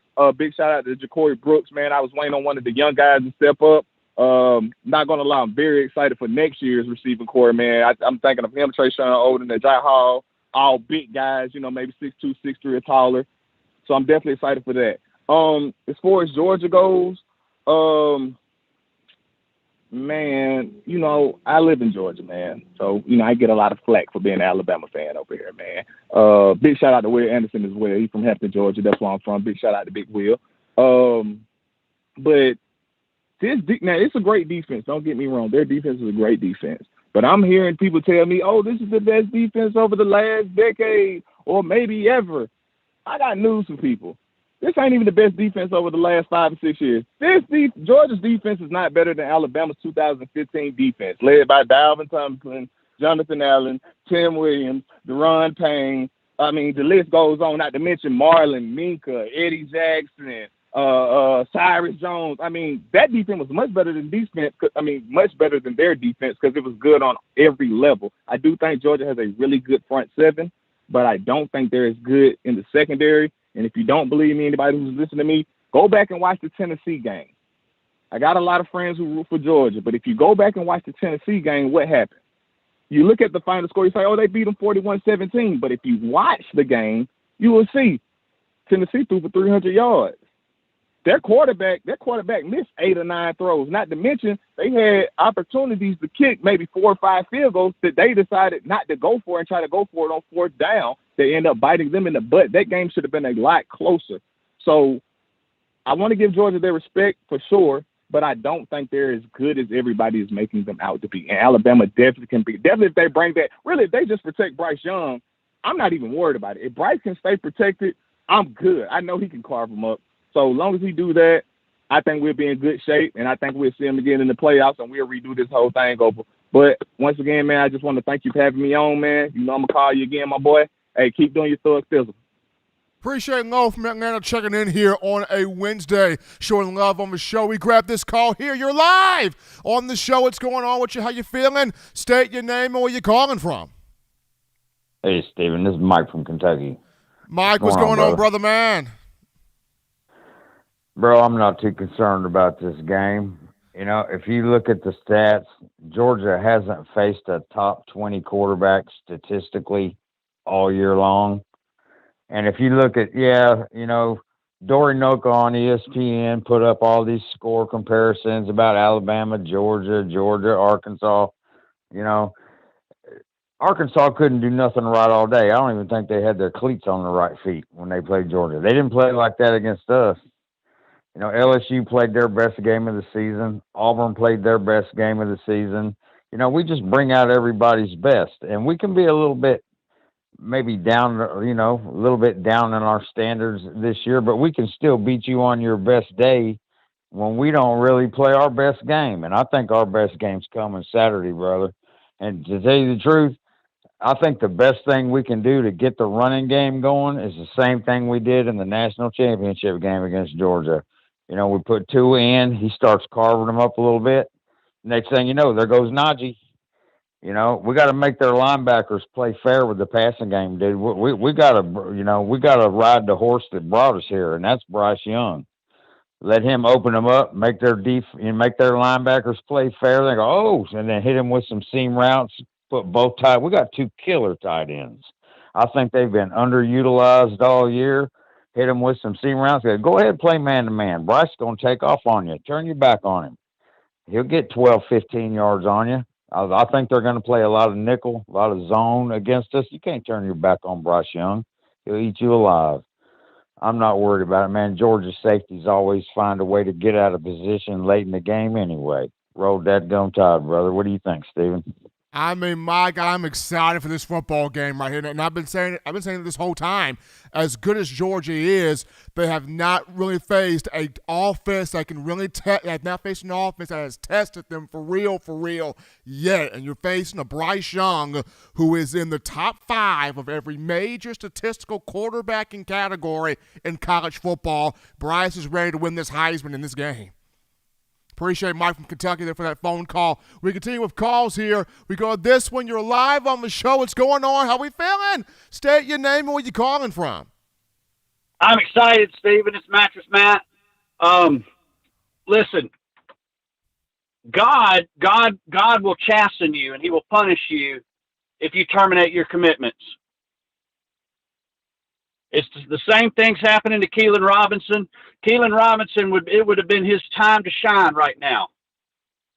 And Keelan Robinson will never be heard from again. He'll be a good Texas running back, and that's it. So if Milroe enters the transfer portal, he can kiss his career goodbye. That's exactly what's going to happen. So, and then on the defense against Georgia, we destroy Stetson Bennett. If we destroy Stetson Bennett, then we're good. On offense, we cannot run Trey Sanders and Brian Robinson up the middle over and over and over and over again with no success and never have a change of game plan. We can't do that. They're great running backs. They're NFL caliber running backs, but they don't have the support to defeat Georgia on that side of the game. We're going to have to give the ball to Christian Leary. I don't understand. He can run 100 yards in 10 seconds. Okay. You give Christian Leary the ball. You got misdirection. You got confusion, misdirection and confusion. If Georgia doesn't know where you're going, which way you're leaning, and which side you're going to, and you're giving the ball to a 10-second 100-yard dash, put a couple of blockers out there and let him run his 100-yard dash at 10 seconds. So I don't know why nobody's telling Bill O'Brien. You can't beat that. You go misdirection, confusion, and give the ball to Christian Leary, and put some blockers out there and let him do what you recruited him to do. It doesn't matter that he's a freshman. You recruited him as a 5-star We're lacking. We need help. Get the fastest guy, the track stars, out there on sweeps with some blockers, and let's score 40 and 50 points a game again. What are we doing? Running the ball up in the middle and just dropping Bryce Young back to sit there with when we have no offensive line. We have to use our strengths. If we have no offensive line, we got to step back and say we have no offensive line, and admit that, and say what do we do about it? Well, you can only do two things. You use your speed and your blockers, and you use your brain. So that's what I want to see during the Georgia game.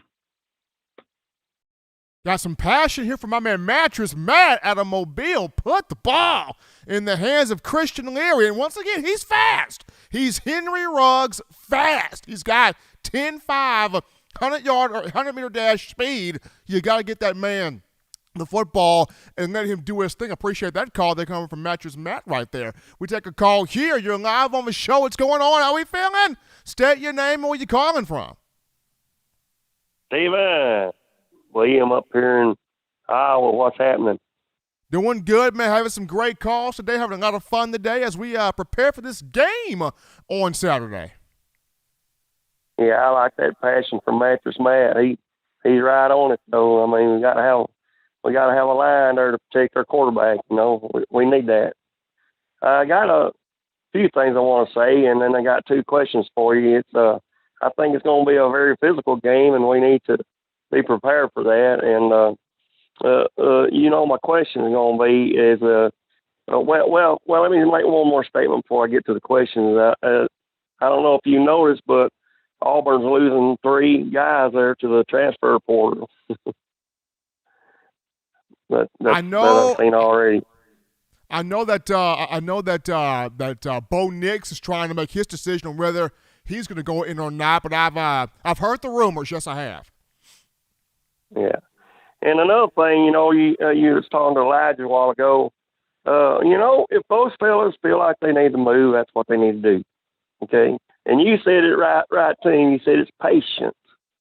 Now look how Mac Jones had to go. He had to go through Jalen Hurts, and then he had to wait even through Tua. He had to wait his time there, and then he got in. And you see what he's doing in the NFL. He is kicking it. He is doing the stuff with the Patriots.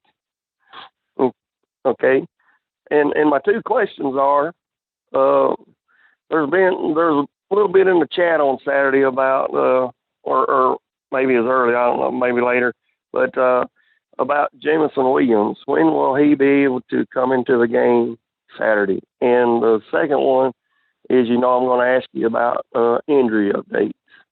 And I'll get off the phone and listen to you. So appreciate William for that call there. So Jameson Williams, I think, now normally when you get called for targeting, you would miss the first quarter, if I'm not mistaken. But I think because he got called for it in the first half of the game, I think he'll be able to play the entire game against Georgia, first quarter to fourth quarter. I think because he got called for it in the first half, missed the entire second half, I think he's good to go here for the whole game there against the Bulldogs. And, of course, the injury update, the only one would be Brian Robinson at this point with the lower muscle pull. I think it's his hamstring. It's been he's been able to go a little bit, still kind of giving him some issues there.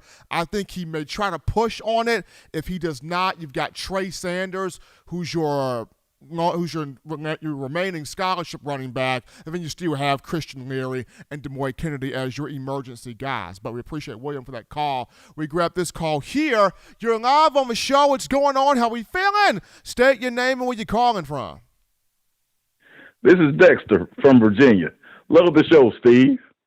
Appreciate it, Dexter. How we feeling? Steve, hey, feeling good. But by the way of Andalusia, Alabama.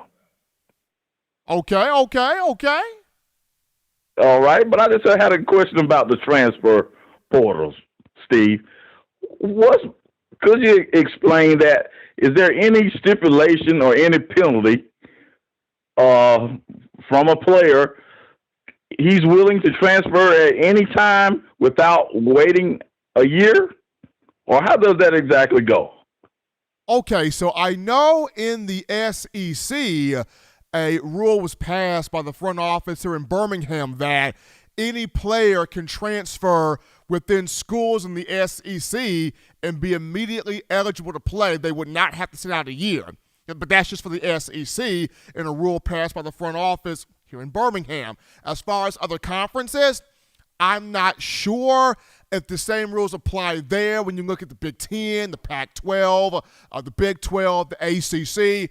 If you can transfer just anywhere or within those conferences and be immediately eligible to play without sitting out a year, I think you still end up sitting out a year. But in terms of just the SEC, you can transfer anywhere within schools in this conference and not sit a year. You'll be immediately eligible to play.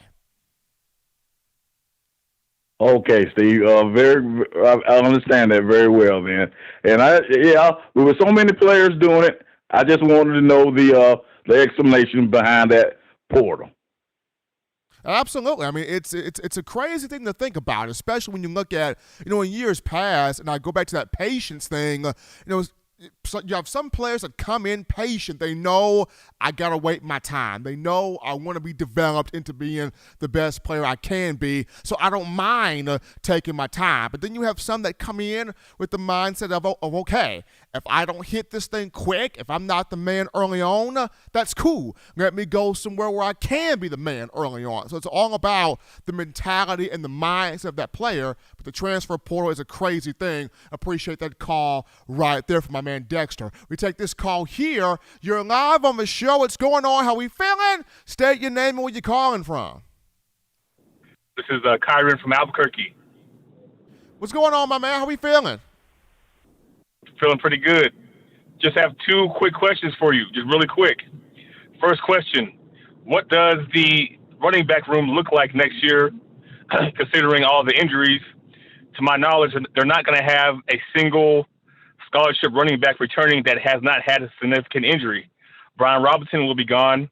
The other couple running backs that we saw get injured earlier in the year, they're coming back, but they have significant injuries. Kamar Wheaton, he'll have an injury. So do you think they're going to bring in a transfer maybe? Because all of their scholarship running backs are going to come back, and that's assuming they all come back, because it's likely, one of them or two of them may transfer. Trey Sanders may transfer, etc. Second question, why would they have Jameson Williams on special teams? He's your pretty much your best player, and you put him in a situation where he got kicked out of the game. Why do you think that's happening? To me, it seems like it would be a good idea to only have him on offense and maybe if he returns punts, but not on special teams, to where he can either get injured or he gets ejected, what we saw last game.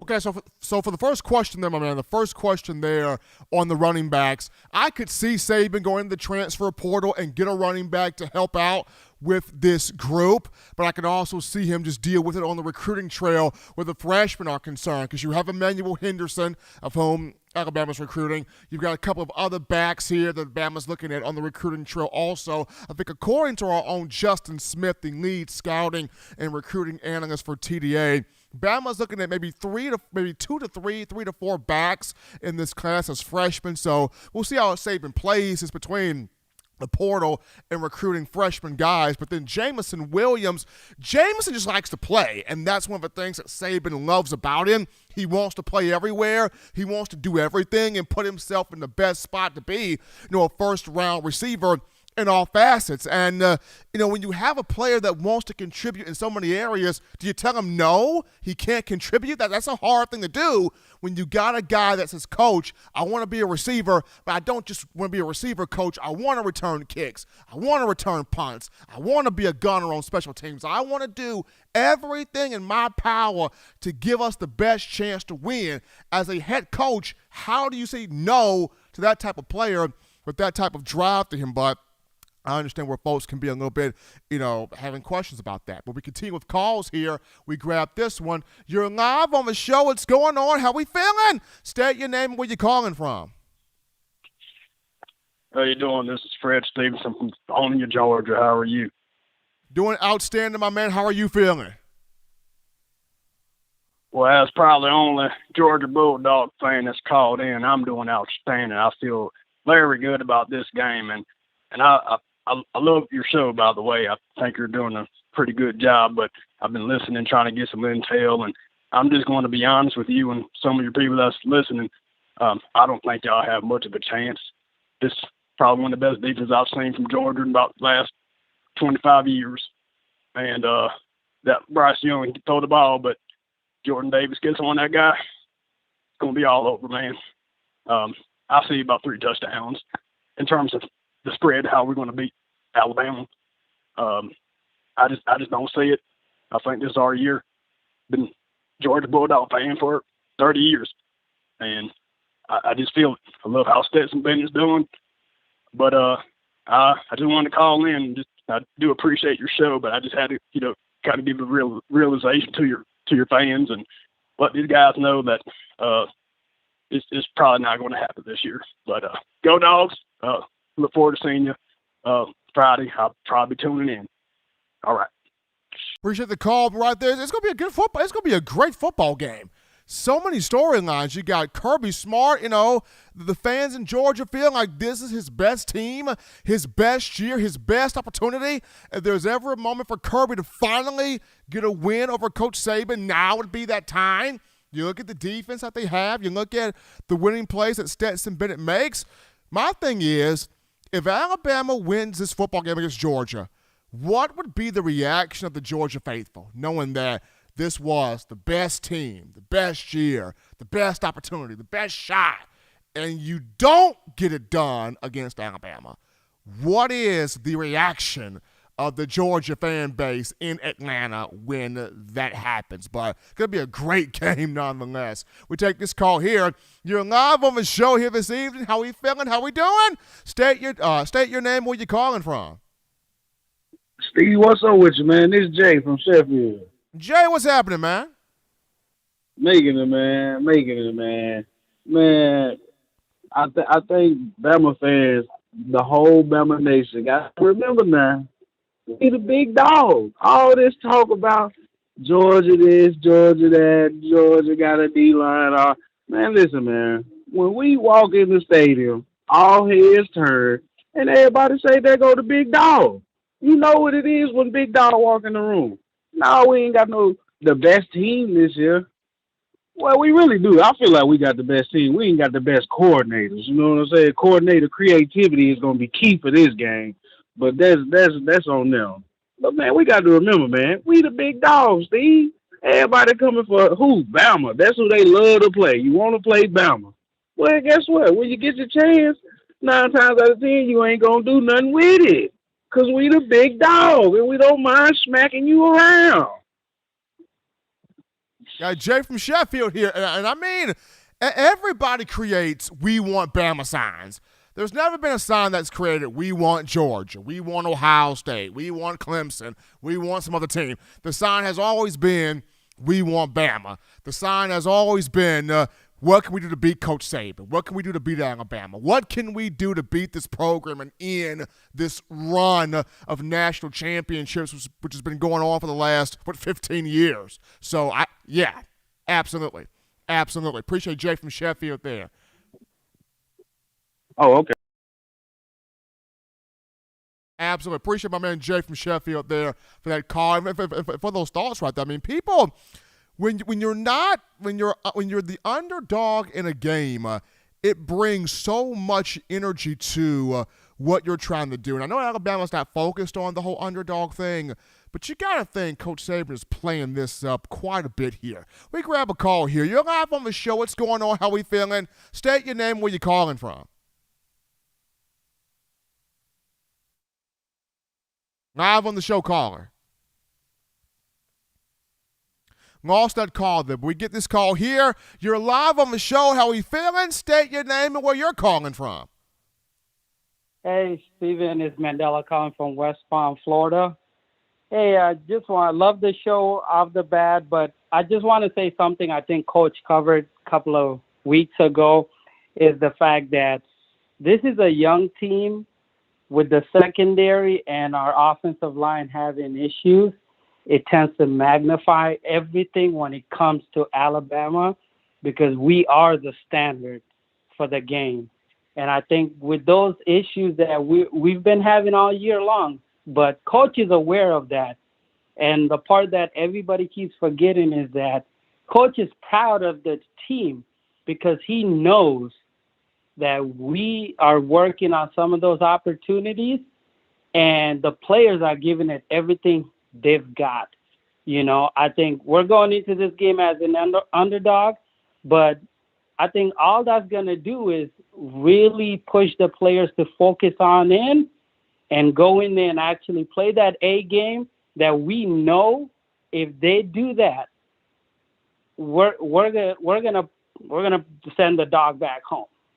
You know, we're gonna give them its little bone for coming out and playing and saying, "Go ahead, go back." You know, that just like that little child down south. You know, we just got to do that. But I think everybody just got to remember the expectation that everyone in the nation has of Alabama right now is because what Saban has built. But we won a national championship last year, but it almost feels like we haven't won one in a decade. And everybody is acting like we didn't lose all of that talent and we can't take a step back. But I'm going to let you go ahead and get on this, but great show. And I'm going to be watching and following every word you say. And we got this. It says roll tide for a reason because we're about to roll a dog back to his home. Appreciate the call right there coming into the show. So we're going to take a quick break here, folks. We'll touch on that. We're taking a quick break. When we come back, we get back to the phone lines to get to your calls, your thoughts, your interactions. Keep them rolling in. We'll be back after this.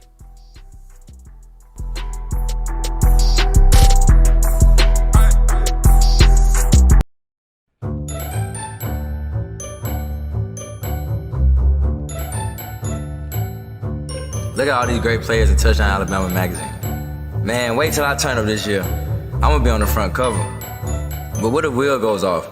Or Joe, DeMarco, Chris, Tim, Christian. Don't wait. Order now at touchdownalabama.com or call 833-483-2624 today. Christian. Thank you for tuning in. Show your support right now by clicking that like button. If you haven't subscribed, hit the subscribe button now and enable all notifications to make sure you don't ever miss any of the best Alabama football news, notes, and information right here on Touchdown Alabama.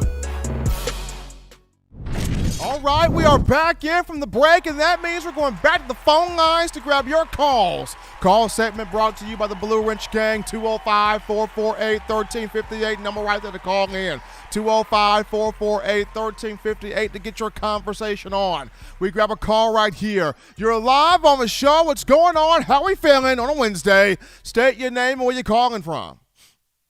Hey, yeah, this is T from Atlanta. T, what's happening with you? Nothing much, brother. How you doing? Can't complain here, man. Doing fantastic. Okay, that's great. That's great. Okay, now I'm first and foremost, I have to say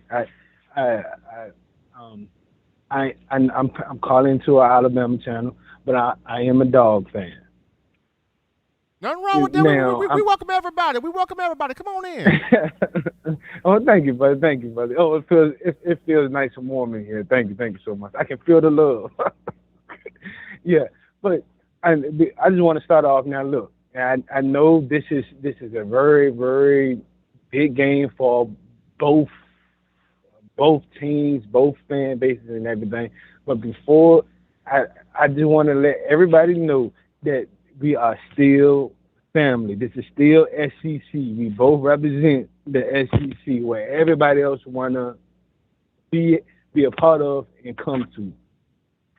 So, because I know emotions is high and everything, and just I feel like if Alabama win, which of course I'm gonna go for Georgia. If Alabama win, I want if Alabama beat Georgia, I want them to bring it home right back to the SEC. I mean, we right next door to each other. It looks good for both teams. Both teams kind of, to me, carry each other. You know, we go back and forth like Ali and Frazier, just like Florida State and Miami back in the 90s.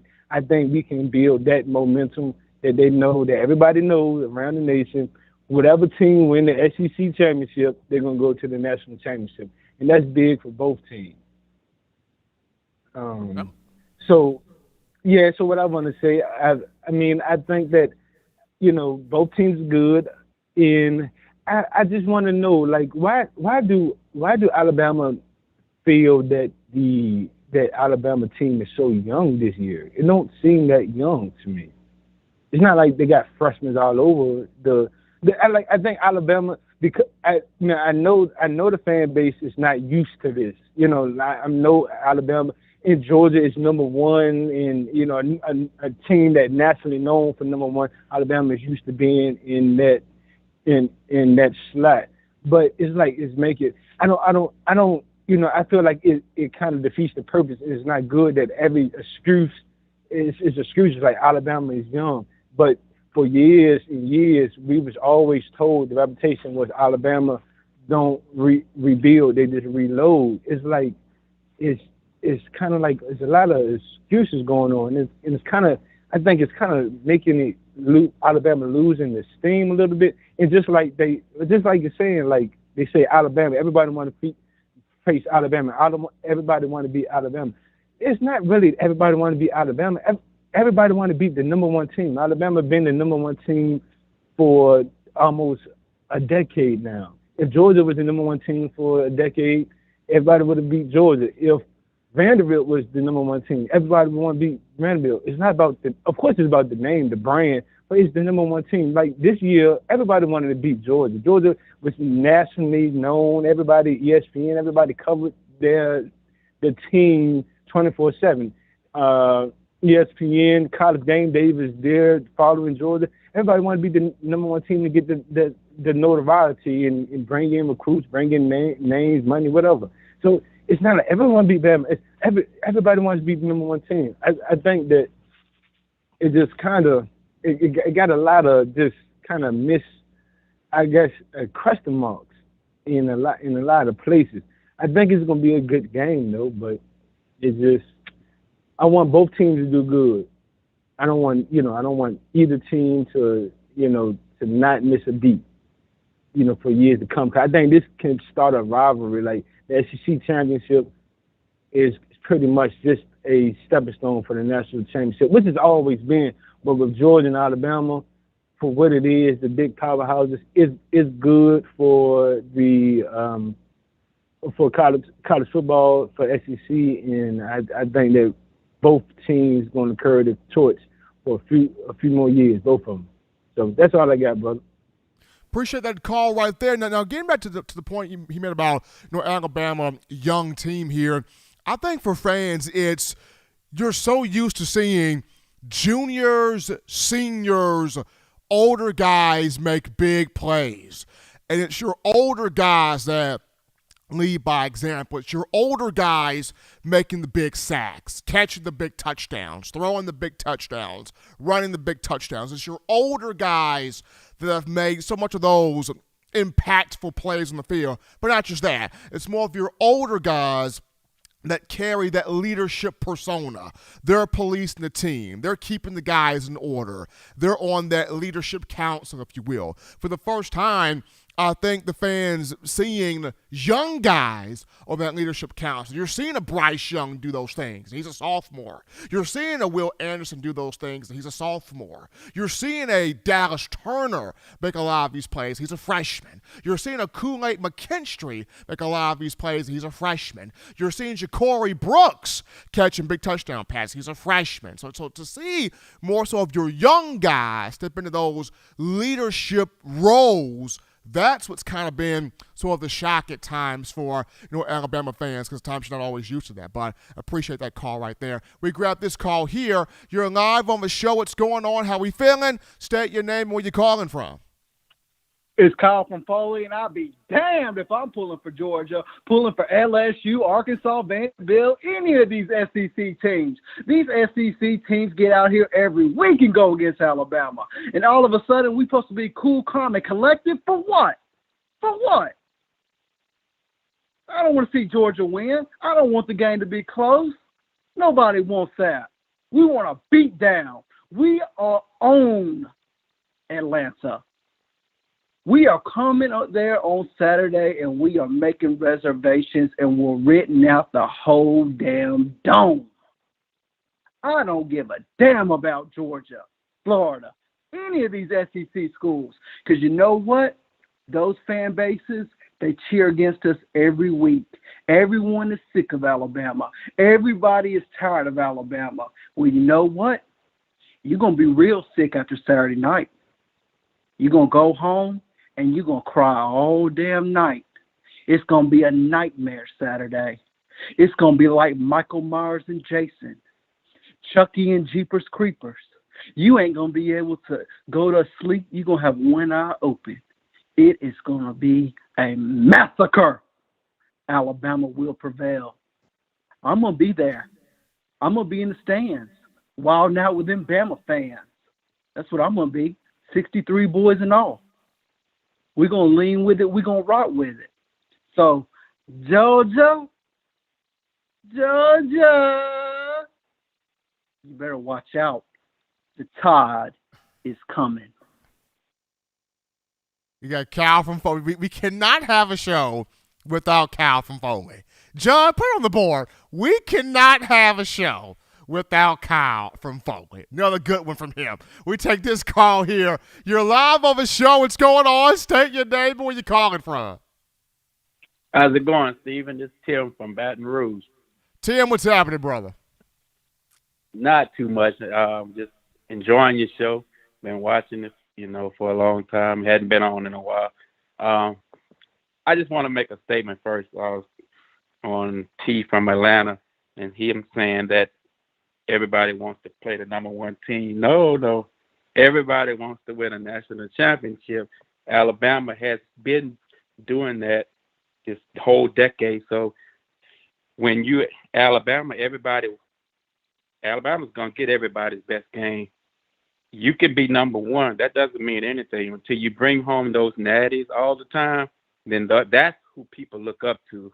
So I think he was sending mixed messages the whole time he was talking. He was talking here, he was talking there. I don't know where he was going. But anyway, I wanted to ask you a question about the offensive line and if they were going to go with Darian Dalcourt, Seth McLaughlin. I believe when Seth came in, I actually believe he did a good job of controlling that line of scrimmage, and he was actually holding his ground there and going into the second half of the defense and blocking as well. And he don't seem to be a big guy, but he seemed like he could bring a lot of physicality to the offensive line. What do you think, Steve? I think it comes down, Tim, to how smooth is Dalcourt on his ankle. That's the ankle that he suffered the sprain against LSU, and it's been giving him problems since then. How smooth is he on that ankle? I know he's a tough guy. He wants to play, but if he's not smooth on it, Seth McLaughlin will be on the field at center because he'll be on the field. We appreciate Tim there for Baton Rouge with that call there. We grab this call. You're live on the show. What's going on? How we feeling? State your name. Where you calling from? It's D. Joshua Benjamin holding down Mobile. We got my man D. Joshua Bennett. What's going on, man? Hey, what's going on with you, Steven? How's everybody at TDA tonight? Man, we doing fantastic. We getting calls in here, and we getting ready for Bama, Georgia on Saturday. Yeah, man, and that's well. First of all, before we get into that, I just want to we definitely displayed the pluck and grit to pull that Iron Bowl win out. But on that note, I see we got a lot of Georgia fans that's calling. I mean, last time I checked, this thing did say TDA as in touchdown Alabama. It don't say, that A don't stand for Athens. So shout out to everybody in the Blue Ridge gang, man, and shout out to everybody that's on tonight. Roll Tide, baby, and The Georgia fans is really on here selling wolf tickets like they really the big bad wolf, like we supposed to be scared. Alabama ain't never scared. We're going to go in there and do what we do.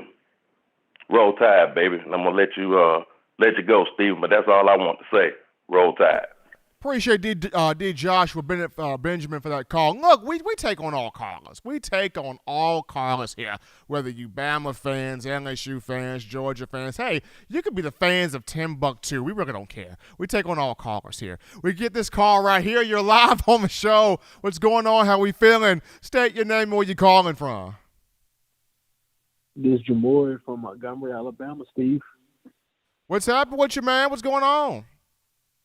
Not much. How are you doing down there? The best podcast in the South. I'm doing great, man. I can't complain. I get to do something I enjoy doing 3 days a week, every week, and that's talk to the Alabama football fan base. I mean, you can't beat that with a stick, as my uncle would say. Can't beat it. So, I'm waiting for Saturday to get here. Saturday can't get here fast enough. Steve, I had a couple questions for you. If you were Bill O'Brien, I guess a two-part question. If you were either coordinator for Alabama, what would be your game plan going to East Georgia? So if you was Bill O'Brien or Pete Golden, either side of the ball, if you were a coordinator, what would be your game plan? Okay, so I'll take Bill O'Brien. If I was Bill O'Brien, my game plan would be throw everything at Georgia. My game plan would be I'm running counter plays, run ball. I'm running zone stretch runs. I'm running screens, running back and receiver screens. I'm rolling Bryce Young away from the pressure. I'm taking deep shots. I'm doing unbalanced line. I'm working in Jalen Milroe in some packages. Basically, I'm doing everything possible to have Kirby Smart pull his hair out. Okay. What you doing if you Pete? If I'm Pete Golden, I'm making Stetson Bennett feel like Zach Mettenberger from 2013 when he was at LSU. I'm making Stetson Bennett feel like he has to crawl on his belly off the field. But that's what I'll be doing. Appreciate that call right there. If that was Pete Gold, if I was Bill O'Brien, those would be my moves. We take this call here. You're live on the show. What's going on? How we feeling? State your name and where you calling from. Steve, man, this is Jay from Sheffield. I had to call in and give me a double dose of that thing. Man, Jay, go ahead on, man. Go ahead. Man, listen, man. Only way we're going to win this game is if Bill O'Brien come with his A game and throw the ball down the field, man. I understand them screens. I feel where y'all coming from. But if you watch that Tennessee game, when they threw the ball downfield, they secondary looked like they were surprised. You know what I'm saying? And our receiver was better than anything Tennessee got. So we need to take our shot, Steve. I feel you on that one, Jay. I feel you on that one, Japs. I feel you on that one. Absolutely. Jay from Sheffield with that call. Then that goes back to the offensive line. Offensive line stalemates, neutralizes this front. There'll be some moments where you definitely could take some deep shots there on Georgia. We grab this call here, though. You're live on the show. What's going on? How we feeling? State your name and where you're calling from. Oh, we feeling good. This is Tobias calling from Fresno, sir. How you doing? Tobias in the building. What's going on? Oh, man, I'm feeling great, man. I'm still at work. I had to turn on the show before I left out the office. I said, man, let me see what my guys are doing, and it sounds like it's a good show, and sound like some people don't believe a little bit, but, I'm just going to put it out there, man. I believe, man. And when you look at Alabama's championships, Stephen, what are our championships over the last 13 years? What years did we win the championships? How many have we had back to back? It was only one, right? One back to back. We've had one back to back. So I just want the Alabama quote unquote fans to realize that we don't win every year. I don't know why people tripping over that. There's going to be some years where you're in the growth phase. Obviously we are. We got 18, 19, 20-year-old kids out there. Georgia got a bunch of old men out there, you know what I'm saying? And this is no slight to them, but they wasn't ready for the draft or, didn't go. They came back, you know what I'm saying? And that's good for them. I got a feeling, though, man, and I could be wrong, and it's okay, and if I'm wrong, I'm wrong. But I believe, man, that like my guy said the last call, we're going to push the ball down the field. All that dinking and dunking don't work against teams like Georgia. Georgia is built like Alabama. You got to take shots. When do teams hurt Alabama? When they take shots. That's what we have to do. We have to push that ball down the field, man. We got to throw that ball, yes, the middle of the field. If they go into that too high, man, we have to expose that too high. Jaleel Billingsley needs to have a game, man. Latu, they need to have a game. And we need to get those younger guys in there as well, sir. We have amazing receivers that if we just put them out there, and Mechie did his thing, man, in the last game, came through. Jamison is going to be back. I heard us talking about Seth. Seth did a good job, man, when he came in, but I do believe that you know, he's a little small, but he's feisty. And this is why if Chris Owens would do his thing, he's a better option because he's a bigger body in the middle. He doesn't move well enough at tackle. But the other problem with all of these sacks, Stephen, and you can correct me if I'm wrong, I've been looking at the tape over and over, is Bryce, because he is shorter, he's taking real deep drops, man. And so when you take deep drops like that, it's hard on your tackles to keep those ends in check because you're taking such a deep drop. He's won a few plays, man. I mean, he's back like 15 yards almost, it looked like. And so it's going to be hard to ever keep you safe. And then because he's so elusive in the pocket, your line never knows when you're moving. And so you're ending up running into the sack. Go back and look at the tape, people. When you really catch that, that's some of the things that was happening. But guess what? Everyone is talking about our offense, and yeah, I got you. But guess what? We have a defense too. When you look at our defensive numbers, Steve, we've been talking, Alabama fans, we talking about our defense like they 123rd in the nation. They not 123rd in the nation. We have stuffed the run. We have done well over this season. When you look at, we like number 5 or number 8 or something like that, and it's just by a few yards. So I believe that we can come in here and put the smack down, and I would love to see it too, just because of the arrogance of these Georgia fans. And I'm trying to figure out why they so haughty. It's like, shh, keep it quiet until you actually win a game. You got to win. Everyone talking about they 12-0. You not 12-0 against Bama. You 12-0 against somebody else and not against Bama. Now, my last thing, Steve, is this. I looked at our rankings, and I get that this is a down, like a downer. You know, for us, it's a building year. I shouldn't call it a down year. It's a build year. We number 3. Somebody was saying, oh, Alabama can't get in with 2 losses. I don't see why not. Who's better behind and around Alabama? Does anybody on this line really believe that we won't beat Cincinnati? Does anybody on this line really believe that Oklahoma State? Have y'all been watching the games? Does anyone believe that we won't beat Baylor? You think we won't beat Notre Dame? They ain't even got no coach now. Come on, y'all. Have a little pride in it. Even if we were to lose, and I don't think we are, I think the score is going to be something like 35-17. That's what I think. And I think that 17 is going to be in junk time. I believe we sacking Stetson, Bennett, or whoever they put back there. We getting a minimum of 7 sacks. That's what I believe. And I believe we holding them to 150 yards rushing. That's what I believe. So anyway, Will Anderson for Heisman, unless Bryce does Bryce and stuff. Roll Tide.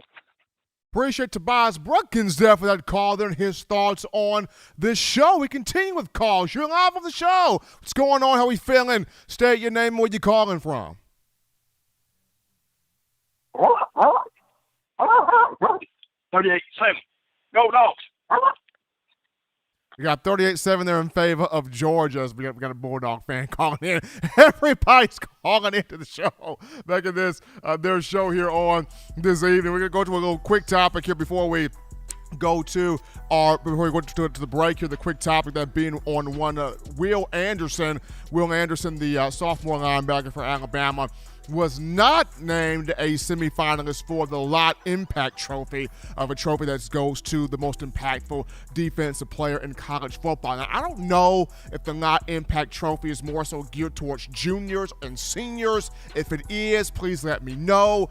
But if it's not geared toward juniors and seniors, and Will Anderson is not a finalist on this list, I don't understand why, because this is the most impactful defensive player in all of college football, leads the nation in sacks and tackles for loss, a guy that has the integrity, has the maturity, has the performance, the academics, the community, and the tenacity all in one player, and all of those things symbolize what the Lot Impact Trophy is about. So if it is an award just purely for juniors and seniors, y'all put it in the comment section. Let me know so that I will know this. If it's not purely for juniors and seniors, but I don't understand why in the world is Will Anderson not a semifinalist for this honor here. But we go to a break right now, folks. We'll touch that down. When we get back, we dive into a deeper conversation on Will Anderson and why this championship game is personal for him.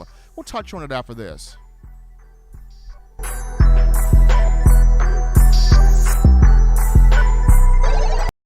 If you're an avid Alabama Crimson Tide fan and you love to flaunt it, then show your Alabama Crimson Tide support by grabbing the All Bama sneakers. They feature bold Crimson Tide graphics, so no one will be able to question where your allegiance lies. When you add these sweet sneakers to your Alabama Crimson Tide collection, go to STSfootwear.com and use the code TDAlabama for $15 off your purchase. That's code TDAlabama for $15 off your purchase. Go to STSfootwear.com and get your All Bama sneakers today. Touchdown Alabama Magazine is Alabama football's premier publication. A subscription to Touchdown Alabama Magazine is the perfect gift for any Alabama fan. For exclusive news and information, recruiting updates, a free annual print magazine, and more, go to touchdownalabama.com and click join. Only $7.95 per month, or pay $74.95 for a full year subscription. That's a yearly saving of $20. Go to touchdownalabama.com today and roll Tide. Thank you for tuning in. Show your support right now by clicking that like button. If you haven't subscribed, hit the subscribe button now and enable all notifications to make sure you don't ever miss any of the best Alabama football news, notes, and information right here on Touchdown Alabama.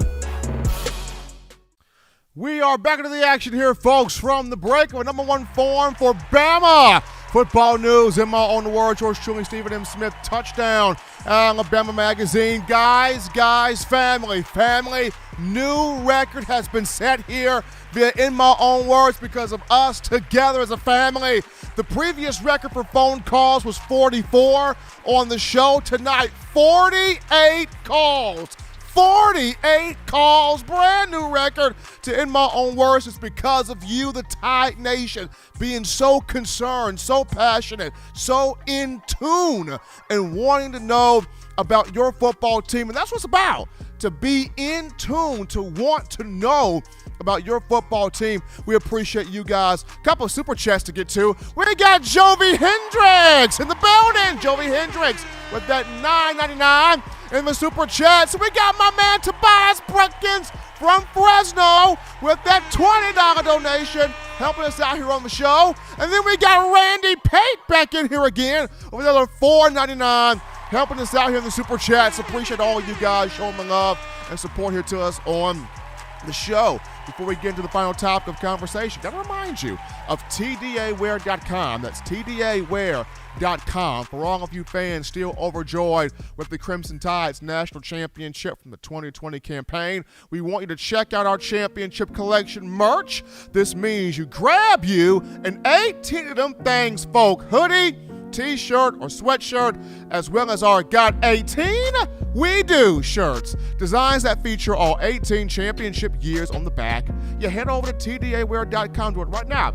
TDAwear.com, go over Championship Collections merch tab, and get you that gear today, showing that support for Coach Saban, the University of Alabama, the student athletes, and us here at Touchdown Alabama Magazine. But SEC Championship Saturday, this is a pivotal, critical, personal matchup for one Will Anderson. This is a big game for this young man. He is a native Georgian, hails from Hampton, Georgia. Played his high school ball at Dutchtown High School and was just a menace in the 2020 recruiting cycle as he became a 5-star in that class, choosing the Crimson Tide. And I remember, well, this week, he spoke to the media about, he grew up a Georgia fan. He grew up a Bulldog fan. He grew up really enjoying, appreciating, valuing that team. And though Georgia recruited him, though Georgia looked at him, he was not prioritized by the Bulldogs.